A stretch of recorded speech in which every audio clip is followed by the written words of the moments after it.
Hello everyone, welcome to my video. Di video kali ini aku mau bahas novel yang sedikit mengaduk perasaan. Kira-kira kalian bisa tebak gak novel apa yang mau aku bahas di video kali ini? Ini dia novelnya. Judulnya Narasi Perihal Ayah, karya Jakwensa Eden dari penerbit Akad. Novel ini terdiri dari 252 halaman dan yang aku punya ini cetakan pertama September 2023. Tanpa berlama-lama lagi, langsung aja aku masuk ke ceritanya. Cerita di novel ini diawali dengan kisah masa kecil Haikal Aditama atau yang sering dipanggil Ekal. Tentang sebuah keluarga kecil yang tidak diberkati oleh kekayaan namun sangat dilimpahi oleh kasih sayang.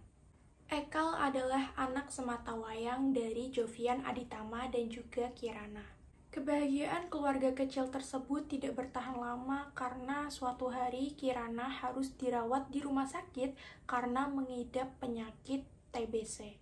Kurang lebih seminggu Kirana harus dirawat di rumah sakit, tapi setelahnya Kirana harus kembali ke pelukan Tuhan di saat usia Ekal baru beranjak 10 tahun. Hari-hari setelah kepergian Kirana adalah hari yang berat untuk Jovian karena ia harus merawat Ekal seorang diri, merangkap peran sebagai ayah juga sebagai ibu bagi Ekal. Berat pula untuk Ekal yang harus tumbuh tanpa kasih sayang seorang ibu.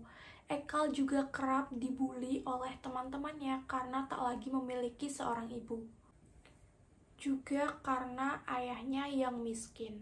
Jovian dan Ekal saling menguatkan satu sama lain. Ekal juga menjadi anak yang dipaksa dewasa oleh keadaan.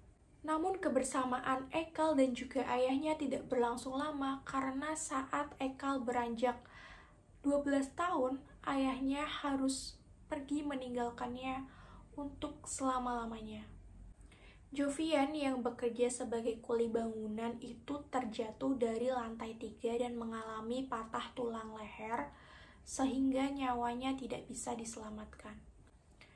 Yang bikin sedih di sini tuh ketika Ekal tidak mampu untuk membayar ambulan untuk membawa jenazah ayahnya pulang. Kemudian Ekal dibantu oleh salah satu suster di rumah sakit dan akhirnya Ekal bisa membawa jenazah ayahnya pulang dengan taksi online. Selama pelayat berdatangan hingga jenazah Jovian dikebumikan, Ekal tuh sama sekali enggak menangis. Ekal tidak suka dengan tatapan orang-orang yang mengasihaninya karena hal itu hanya membuat dirinya terlihat lemah. Kisah di dalam novel ini tuh cukup menyedihkan dan mengandung banyak pesan moral bagi para pembacanya tentang pentingnya bersyukur dan menghargai sesuatu selagi masih ada.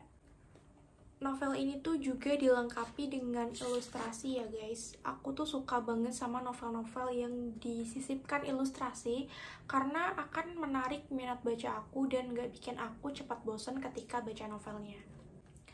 Tetapi guys, aku menemukan banyak typo di dalam novel ini.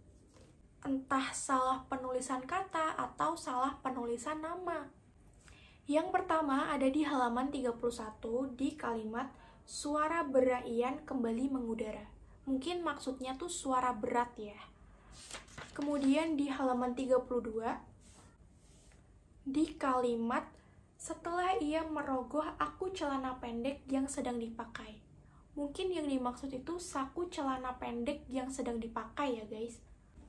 Kemudian ada di halaman 50, di kalimat, anak itu masih belum mengeluarkan suara sedikit pun. Mungkin yang dimaksud adalah suara sedikit pun ya. Kemudian ada di halaman 70, di kalimat, sementara itu, sang masih diam. Ini maksudnya sang apa? Sang ayah kah? Sang anak kah? Dan yang terakhir ada di halaman 182, ini typo yang paling parah sih menurut aku. Karena di halaman depan itu ada nama tokoh Haikal Aditama dan juga Jovian Aditama kan. Tapi di halaman 182, namanya ayahnya Ekal tuh ganti jadi Jonathan Aditama, padahal sebelum-sebelumnya itu Jovian Aditama. Dan aku menemukan 2 kali salah penulisan nama ini, cuman yang satu aku lupa tandain. Menurutku sangat disayangkan ya untuk novel yang menurutku cukup bagus, tapi editingnya kurang maksimal. And I think that's all my review about this book. Kalau kalian punya request, pengen aku bahas novel apa lagi di video selanjutnya, komen aja di bawah. Dan sampai di sini dulu video aku kali ini. Thanks yang udah nonton. Jangan lupa klik like dan subscribe. Share juga ke teman-teman kalian. And see you to the next video. Bye-bye.